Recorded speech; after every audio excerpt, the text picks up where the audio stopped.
ఈ దినము దేవుని వాక్యాన్ని ధ్యానించడానికై యోహాను సువార్త 3వ అధ్యాయం 14-15 వచనాలను మనం చదువుకుందాం. అరణ్యములో మోషే సర్పమును ఎలాగు ఎత్తెనో అలాగే విశ్వసించు ప్రతి వాడును నశింపక ఆయన ద్వారా నిత్య జీవము పొందునట్లు మనుష్య కుమారుడు ఎత్తబడవలెను. అరణ్యములో మోషే సర్పమును ఎత్తాడు. ఆయన ఏ విధంగా అయితే సర్పమును ఎత్తాడో ఆ విధముగా మనుష్య కుమారుడు ఎత్తబడాలి, అనగా యేసుక్రీస్తు ఎత్తబడాలి. ఆయన యందు విశ్వాసం ఉంచినటువంటి వారికి నశింపక నిత్య జీవము పొందినట్లుగా ఇది జరగవలసిందని యేసు ప్రభువులు వారు చెప్తున్నారు. అరణ్యంలో మోషే సర్పాన్ని ఎందుకు ఎత్తాల్సి వచ్చింది? సంఖ్యాకాండం 21వ అధ్యాయం 8వ వచనంలో మనం చూస్తే దేవుడు మోషేతో ఈ విధంగా సెలవిస్తున్నాడు. మోషే ప్రజల కొరకు ప్రార్థన చేయగా, యెహోవా నీవు తాపకరమైన సర్పము వంటి ప్రతిమను చేయించి స్తంభము మీద పెట్టుము. అప్పుడు కరవబడిన ప్రతివాడును దాని వైపు చూచి బ్రతుకునని మోషేకు సెలవిచ్చెను. అసలు ఎందుకు మోషే అరణ్యంలో సర్పాన్ని ఎత్తాల్సి వచ్చిందంటే, ఇజ్రాయేలీలు నశించిపోతున్నటువంటి పరిస్థితి ఉంది. ఎందుకు నశించిపోతున్నారంటే, తాపకరమైనటువంటి సర్పములు ఇజ్రాయేలీలను కాటేశాయి. అప్పుడు మోషే నశించిపోతున్నటువంటి, లేకపోతే తాపకరమైనటువంటి సర్పముల చేత గాయపరచబడినటువంటి వారి రక్షణ కొరకు ప్రార్థన చేసినప్పుడు, నీవు ఆ తాపకరమైనటువంటి సర్పము వంటి ఒక ఇత్తడి సర్పమును చేసి ఒక స్తంభము మీద పెట్టి ఇజ్రాయేలీలు దాన్ని చూచుట ద్వారా రక్షణ పొందుకుంటారని మోషేతో దేవుడు చెప్తున్నాడు. అదే విషయాన్ని యేసు ప్రభు చెప్తున్నాడు. ఇప్పుడు నశించిపోతున్నటువంటి ప్రజలు రక్షణ పొందాలంటే శిలువ పైన ఎత్తబడినటువంటి యేసు క్రీస్తును చూచుట ద్వారా ఒక వ్యక్తి రక్షింపబడగలడు. సరే, ఎందుకు తాపకరమైనటువంటి సర్పాలు వచ్చాయి? సంఖ్యాకాండంలోనే మనం చూస్తే ఒకసారి 5-6 వచనాలను మనం చదువుకుందాం. కాగా ప్రజలు దేవునికిని మోషేకును విరోధముగా మాట్లాడి, ఈ అరణ్యములో చంచుటకు ఐగుప్తులో నుండి మీరు మమ్మను ఎందుకు రప్పించితిరి? ఇక్కడ ఆహారము లేదు, నీళ్లు లేవు, ఈ అన్నము మాకు అసహ్యమైనది.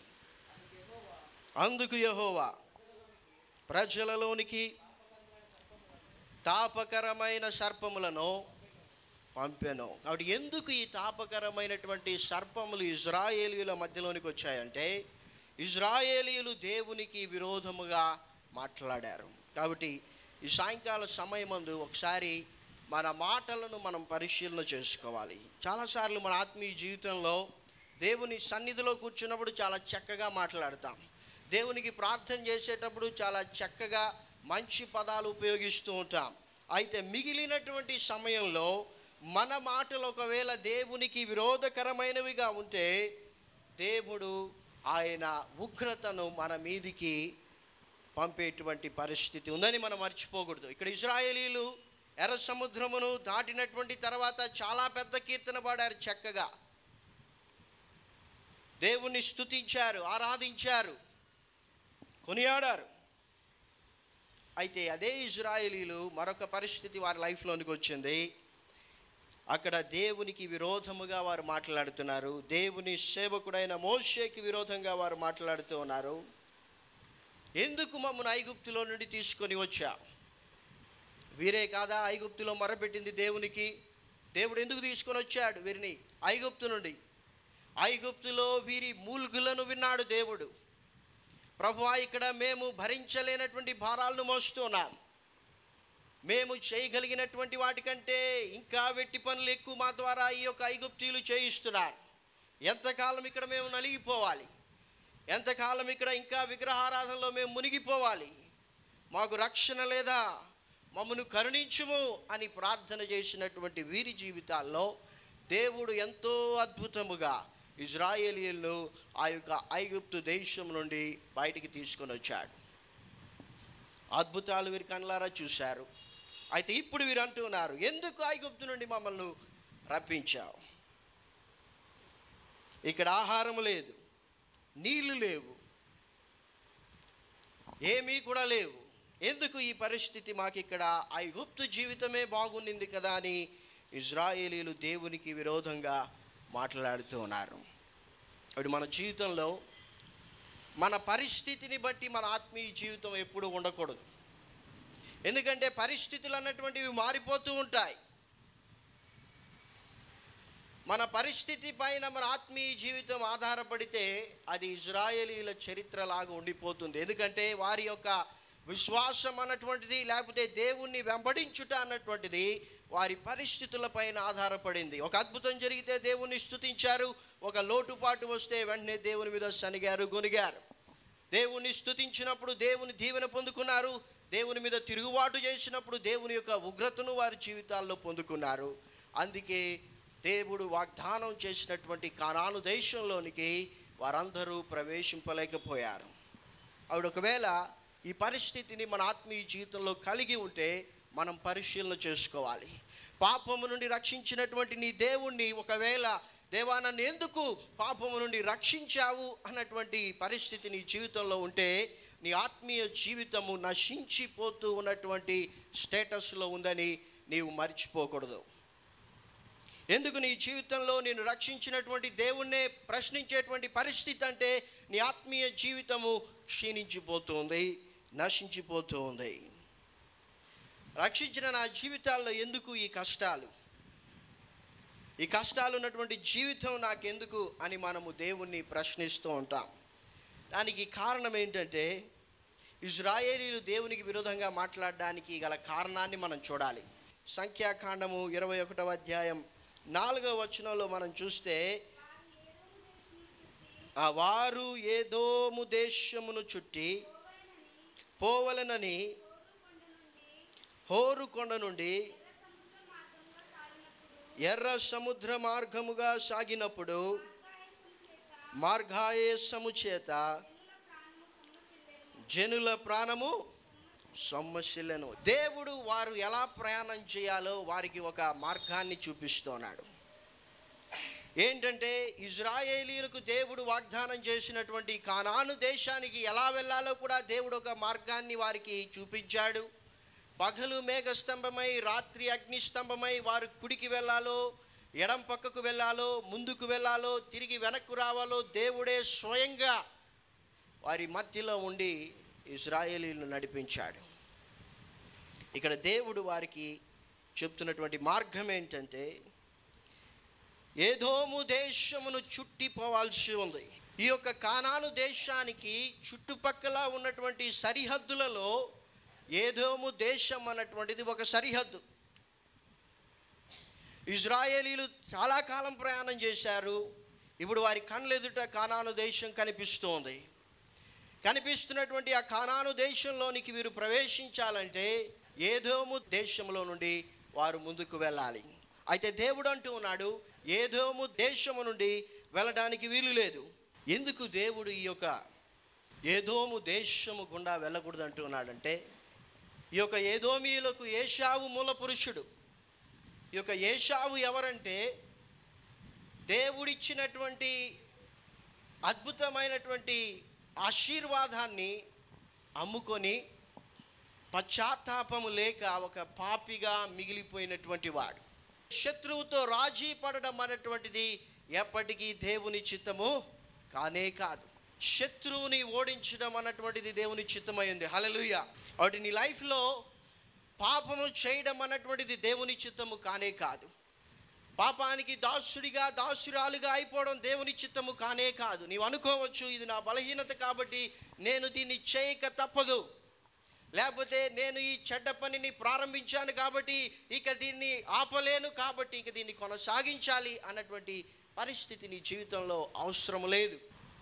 ఇక్కడ ఇజ్రాయేలీలు వారి సొంత శక్తి పైన ఆధారపడుతున్నారు ప్రయాణం చేయడానికి. మన ఆత్మీయ జీవితంలో కూడా వాక్య ప్రకారం ఒక మనిషి జీవించాలంటే మన శక్తి సరిపోదు.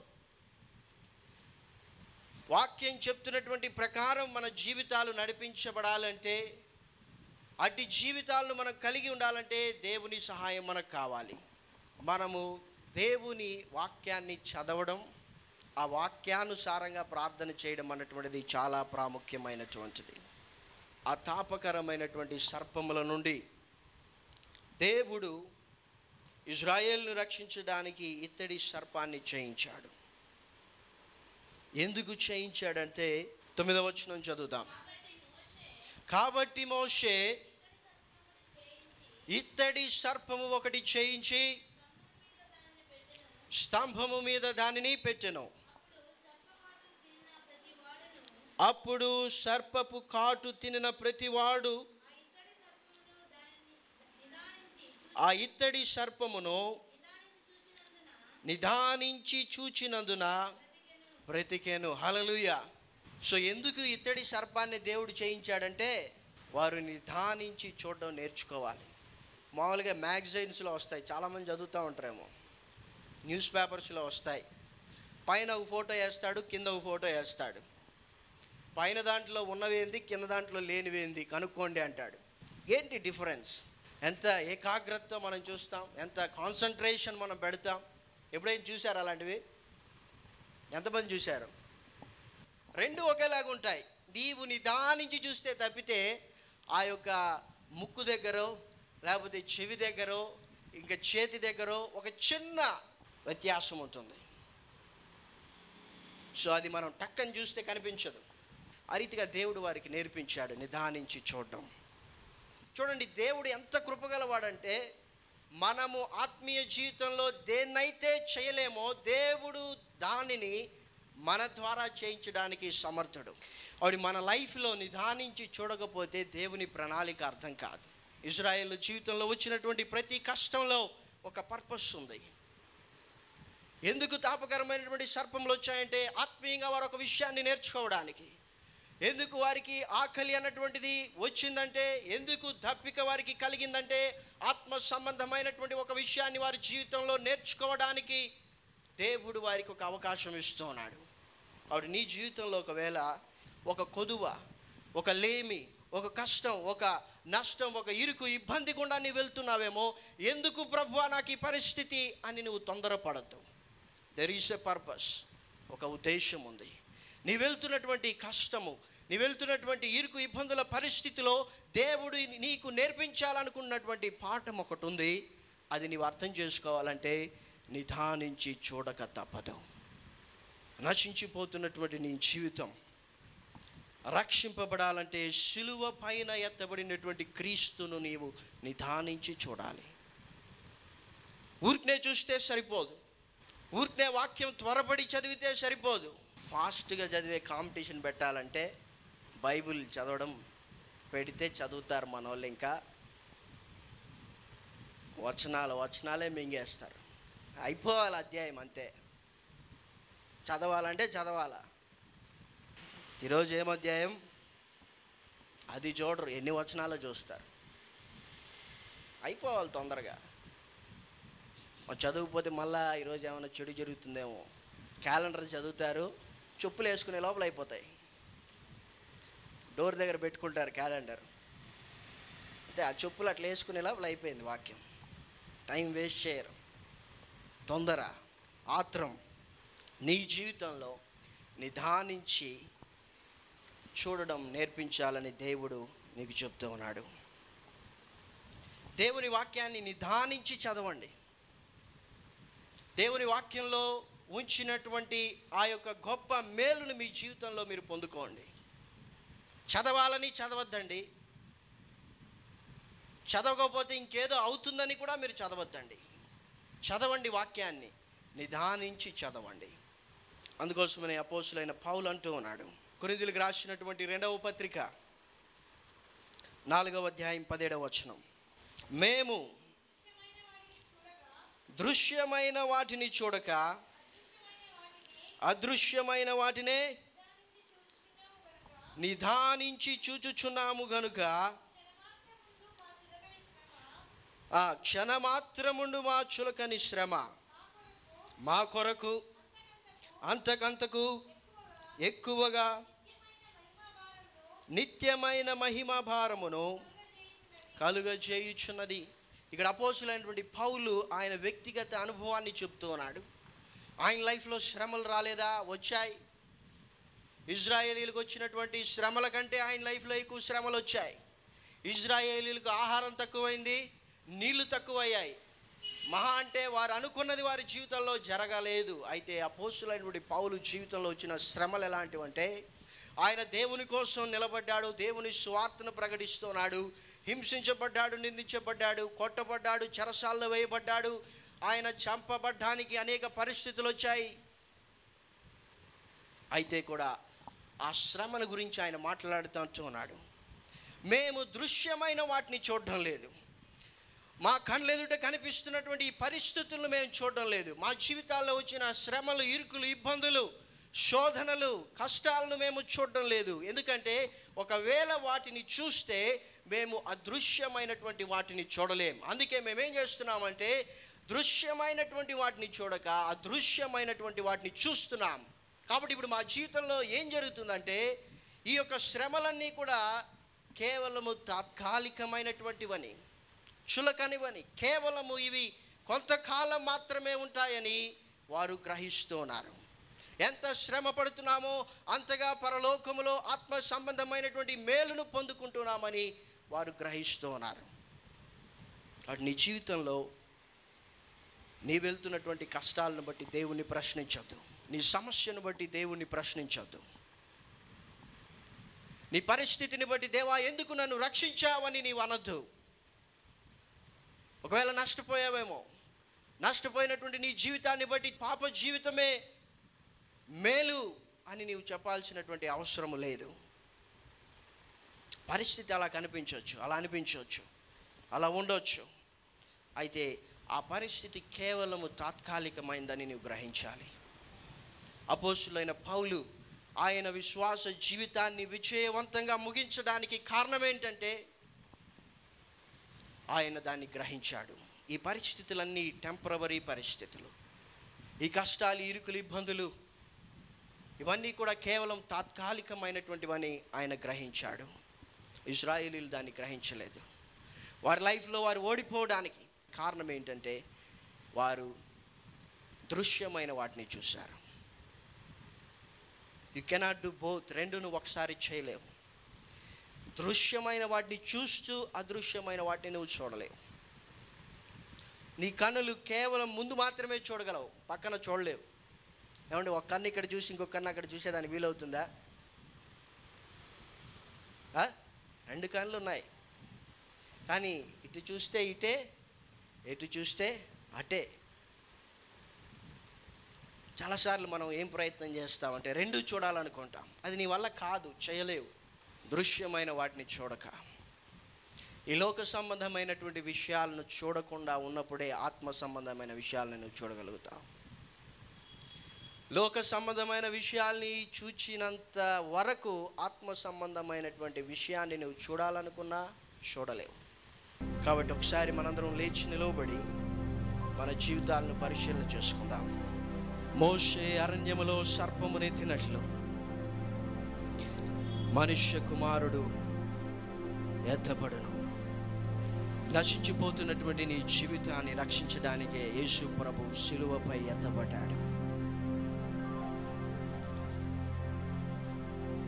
ప్రియ యవన బిడ్డ, నశించిపోతున్నావేమో,